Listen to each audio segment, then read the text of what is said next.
Hi, it's Larry the Llama here. How you doing?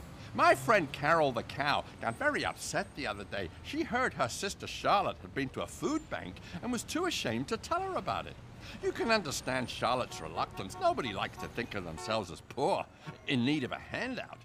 But it's getting in the U.S. like it was in the 1930s. Buddy, can you spare a dime? But most of the people who go to food banks ain't what you'd call down and outs.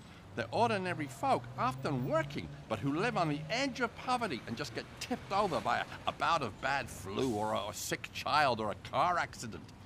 There was this survey in the UK recently which discovered over half the adult population there are too poor to save $10 a week. $10! And it's the same here.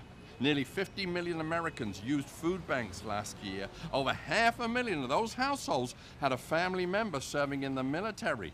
So the government can afford to send them to fight, but can't afford the welfare to feed their families.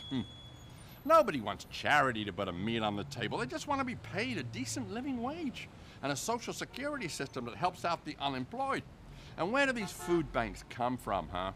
In the UK, the biggest network of food banks is run by the Russell Trust, a Christian charity headed up by Noel Atkins, a conservative politician and Christian evangelist.